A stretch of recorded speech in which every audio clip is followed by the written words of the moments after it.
There you go. Okay, so this is for Amrit and Levi. So if you're not Amrit or Levi, then you won't find this interesting or relevant, so go away. But if you're Amrit or Levi and you need to learn physics, this is your moment. So the other day we talked about how you would measure the volume of a sphere. That's a three-dimensional round thing. So one way is to fill up a measuring cylinder with water and dump the sphere in it and measure the difference in volume. That's the displacement method. And let's say it starts at 10 mils, you put the sphere in and it measures 12 mils. The difference, the volume, will be 12 minus 10, which is 2 mils. Now let's say the uncertainty in this reading here is the smallest measure, it's 1 mil, and the uncertainty in the 12 is 1 mil. Your answer is going to be 12 plus or minus 1 minus 10 plus or minus 1. It's going to be 2 mils plus or minus 2 mils. Now, we'd all agree that's absolute rubbish. Why do it? It's hopeless. So, you do it a better way. As he moves his techo whiteboards around. So, the better way would be what? The formula for finding the volume of a sphere. Volume equals 4/3 pi r cubed. So you get your vernier calipers or your micrometer, and let's say you use your micrometer and you get a diameter of your sphere, which comes to 15.5, let's say 15.53 millimeters. What are you going to do next? Well, you can't use diameter in your formula, you've got to convert it to radius. So you say radius is half that, which comes to, on a Wednesday, 7.765 plus or minus, now let's see, what's the smallest reading?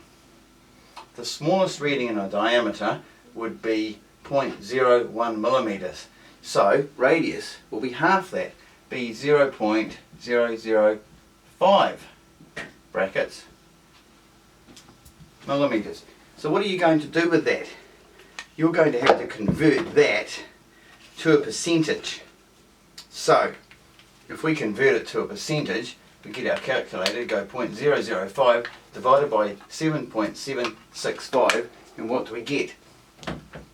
R equals 7.765 plus or minus millimeters plus or minus, and you work out what the percentage is. So when I did this, it came to 0.06%. Okay, what do you do next? What do you do next?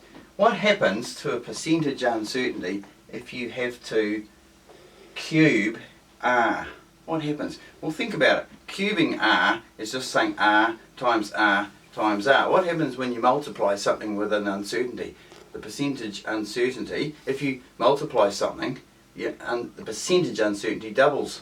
So if you cube something, it's multiplying and multiplying again. So you're doubling it and then you're adding it again. So it's 3 times 0.06. So R cubed will become, now R cubed just happens to be 468.19 plus or minus, this becomes 0.18%, becomes 3 times because it's cubed. Then what do you do? Well, then you work out, put the R cubed into the whole formula, and you get V equals, I'm not going to do it all, but you go 4/3 pi R cubed, there's our formula, we get 1961.15 millimeters cubed plus or minus 0.18%. What would you do next? You have to convert that percentage back to something useful. So, converting that to something useful, you get equals 1961.15 plus or minus, it comes to 3.53. And this is cubic millimeters. Actually, truth is the batteries on my calculator were so incredibly flat I couldn't tell where the decimal point was, so I hope that's right. If it's not, you guys could figure it out and get it right. I'm just showing you how it's done. What do we do once we've got all these numbers and all these numbers? Is there any point in having an uncertainty of 3.53? 3.53 as an uncertainty? That's just stupid. You round it up to 4. So this becomes plus or minus 4. Now if that's plus or minus 4, what are you going to round this to? Having 1961.15 doesn't make any sense if it's plus or minus 4, so you get rid of these. So it becomes equals 1961 plus or minus 4 millimeters cubed. Now, if my decimal points were all wrong because I misread my calculator, this whole thing's a load of rubbish. But I have shown you how to do it, even if the actual answer isn't right. So there you go. I hope you've learned something.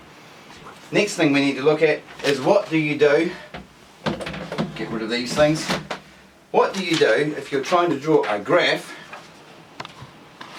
and you've got points that aren't quite lining up and you want to work out what the uncertainty is and the gradient of your graph. What do you do?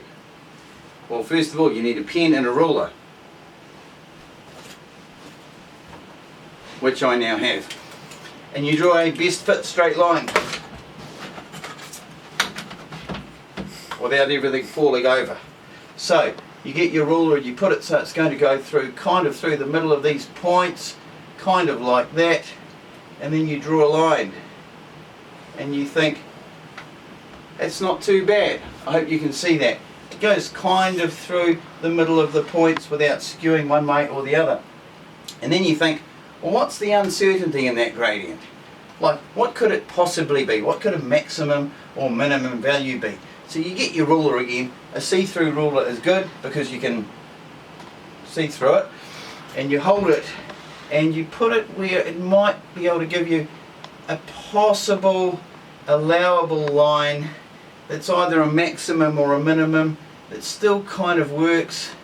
So I might do this as a minimum gradient like this.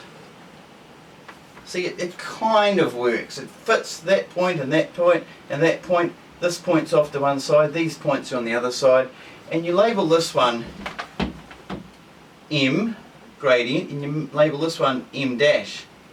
Now what's the uncertainty going to be in your gradient? So you say M plus or minus delta M. Delta M is the uncertainty. Well, great. How does that help you? Delta M is the difference between M and M dash. You work out rise over run for M, you work out rise over run for M dash, and the difference is the uncertainty. So delta M, the uncertainty, equals M minus M dash. That gradient minus that gradient. And that's a little trick that you can use that I don't think is in your textbook. That's why I showed you. I'll give you one to practice in due course. Okay, go well.